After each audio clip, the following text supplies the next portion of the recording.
Hello दोस्तों, एक बार फिर से स्वागत है आपका YouTube channel Saurabh sir mathematics में। दोस्तों, जनरल हिंदी, सामान्य हिंदी वन लाइनर क्वेश्चंस की सीरीज जो आपके लिए कराई जा रही है उसका ये भाग 8 है।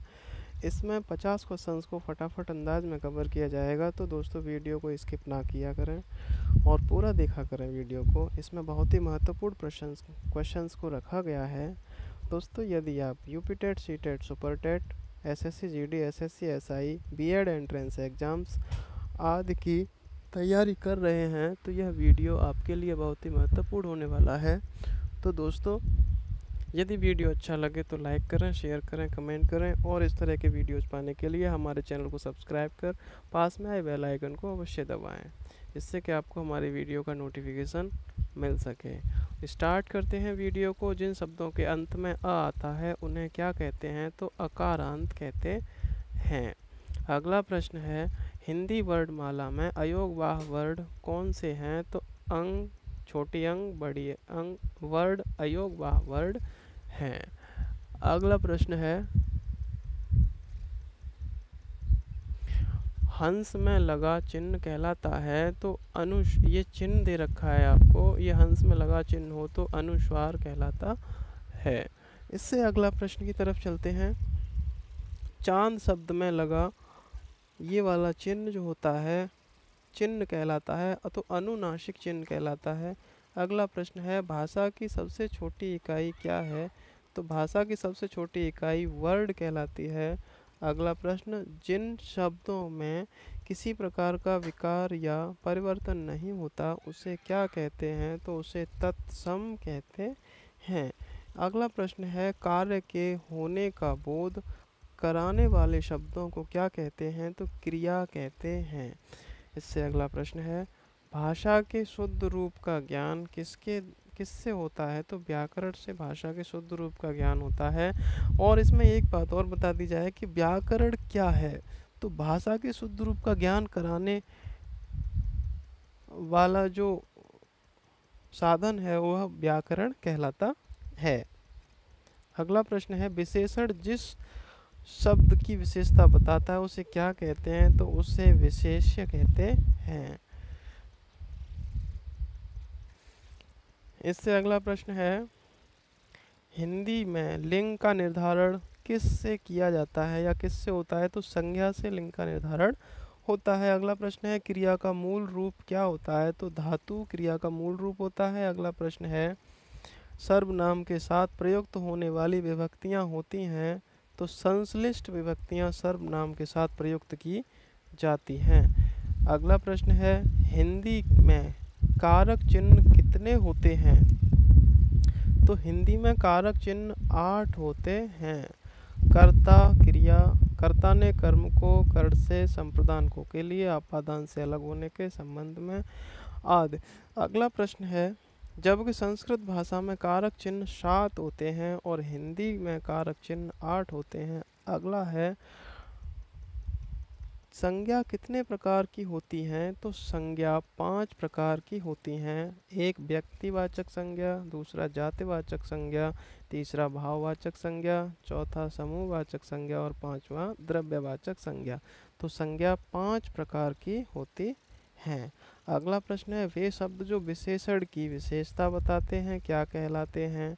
प्रविशेषण कहलाते हैं। अगला प्रश्न है, सर्वनाम किसे कहते हैं?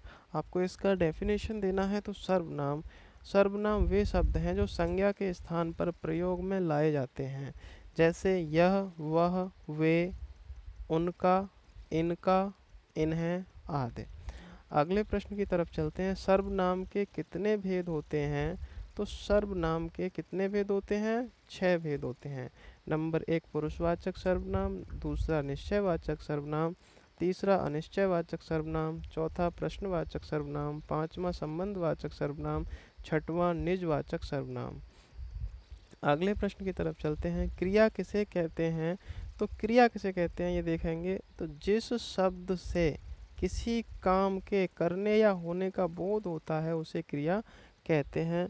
जैसे खाना, ये फूड नहीं है, ये क्रिया है। हंसना, रोना, बैठना, सोना, खेलना, गाना, करना आदि, ये सारी वर्ड क्रियाएं होते हैं।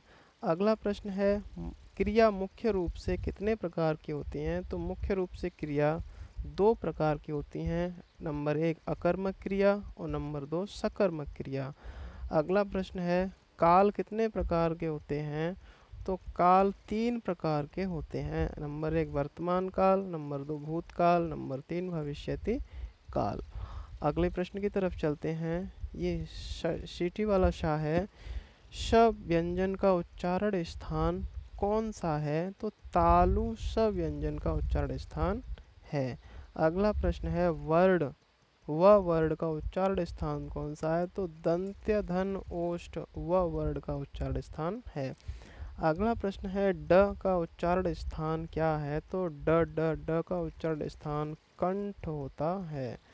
अगला प्रश्न है क वर्ड का उच्चारण की दृष्टि से क्या है? तो क वर्ड उच्चारण की दृष्टि से कंठ होता है। अगला प्रश्न है वर्ग के द्वितीय व चतुर्थ व्यंजन क्या कहलाते हैं? तो महाप्राण द्वितीय व चतुर्थ व्यंजन कहलाते हैं। इससे अगला प्रश्न है ए और ए का उच्चारण स्थान है? तो कंठ तालु ए और ए का उच्चारण स्थान होता है। अगले प्रश्न की तरफ चलते हैं। घ का उच्चारण स्थान क्या है? तो घ का उच्चारण स्थान कंठ होता है। अगला प्रश्न है वर्ड के प्रथम तृतीय और पंचम अक्षर को क्या कहते हैं? वर्ड क्या कहलाते हैं? तो अल्प प्राण कहलाते हैं। और द्वितीय चतुर्थ वर्ड जो होते हैं वह महाप्राण कहलाते हैं। अगला प्रश्न है मात्रा के आधार पर हिंदी स्वरों को दो भागों में बांटा गया है। वो कौन कौन से भाग हैं? तो एक ह्रस्व है, एक ह्रस्व है और एक दीर्घ है। अगला प्रश्न है सर्वनाम के साथ प्रयुक्त होने वाली विभक्तियां होती हैं? तो संश्लिष्ट विभक्ति होती है। इससे अगला प्रश्न है शिक्षक विद्यार्थी को हिंदी पढ़ाते हैं। वाक्य में क्रिया के किस रूप का प्रयोग किया गया है? तो द्विकर्मक क्रिया का प्रयोग किया गया है। अगला प्रश्न है मुझे किस प्रकार का सर्वनाम है? तो उत्तम पुरुष का सर्वनाम है। अगला प्रश्न मानव शब्द का विशेषण बनेगा? तो मानव शब्द का विशेषण मानवीय होता है। इससे अगला प्रश्न है चिड़िया आकाश में उड़ रही है। उस वाक्य में उड़ रही है किस प्रकार की क्रिया है? तो अकर्मक क्रिया है। अगला प्रश्न है पशु शब्द का विशेषण है? तो पशु शब्द का विशेषण पार्श्विक होता है। इससे अगला प्रश्न नेत्री शब्द का पुल्लिंग रूप है? तो नेत्री शब्द का पुल्लिंग रूप नेता होता है। अगला प्रश्न है उत्कर्ष का विशेषण क्या होगा? तो उत्कर्ष का विशेषण उत्कृष्ट होता है। अगला प्रश्न की तरफ चलते हैं। काम का तत्सम रूप क्या है? तो काम का तत्सम रूप कर्म होता है। अगला प्रश्न है दूध का तत्सम रूप क्या है? तो दुग्ध दूध का तत्सम रूप होता है। इससे अगला प्रश्न है प वर्ग का उच्चारण मुंह के किस भाग से होता है? तो प बोलते समय हमारे होठ सबसे ज़्यादा कार्य करते हैं, तो उसका उच्चारण स्थान होठ है। अगला प्रश्न है च छ ज झ व्यंजन उच्चारण को मुखांगों के व्यवहार के आधार पर क्या नाम दिया जाता है? तो तालव्य नाम दिया जाता है। इससे अगला प्रश्न है मुझे किस प्रकार का सर्वनाम है? तो उत्तम पुरुष का सर्वनाम है। रिपीट हो गया है क्वेश्चन। अगला प्रश्न वह धीरे धीरे आ रहा है वाक्य अव्यय के किस भेद के अंतर्गत आता है? तो क्रिया विशेषण के अंतर्गत आता है। अगला प्रश्न है मानव शब्द से विशेषण बनेगा? तो मानव शब्द से विशेषण होता है। मानवीय क्वेश्चंस रिपीट हो गए हैं, ये भी क्वेश्चन रिपीट वाला क्वेश्चन है। अगले प्रश्न की तरफ चलते हैं।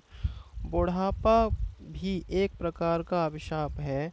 वाक्य में बुढ़ापा शब्द की संज्ञा का भेद बताइए? तो भाववाचक संज्ञा बुढ़ापा का भेद है। अगला प्रश्न है आलस्य शब्द का विशेषण क्या है? आलस्य शब्द का विशेषण आलसी है। अगला प्रश्न है प्रवृत्ति का विलोम शब्द है, तो प्रवृत्ति का विलोम शब्द निवृत्ति होता है। अगला प्रश्न अंतरंग का विलोम शब्द बहिरंग होता है। इससे अगला प्रश्न है गुप्त का विलोम शब्द प्रकट होता है। अगले प्रश्न की तरफ चल दोस्तों, ये थे आपके 50 क्वेश्चंस जो कि हिंदी के टॉप मोस्ट क्वेश्चंस में से ये लिए गए थे। एग्ज़ाम्स में बार बार आने वाले प्रश्न हैं ये। यदि आप UP TET, C TET, super TET, SSC GD, SSC SI, UP BEd, entrance exams आदि की तैयारी कर रहे होंगे तो आपके लिए ये बहुत ही महत्वपूर्ण वीडियो है। बिल्कुल स्किप ना करें, पूरा देखें। अगर अच्छा लगा हो तो लाइक करें, शेयर करें, कमेंट करें। इस तरह के और वीडियोज़ पाने के लिए हमारे चैनल को सब्सक्राइब करें और पास में बेल आइकन को दबाएं। इसका पीडीएफ पाने के लिए हमारे डिस्क्रिप्शन में दिए गए टेलीग्राम चैनल को ज्वाइन करें, जिससे कि आपको इसका पीडीएफ बिल्कुल मुफ्त में मिल सके और आप अपना तैयारी करके अपनी परीक्षा को फाइट कर सकें।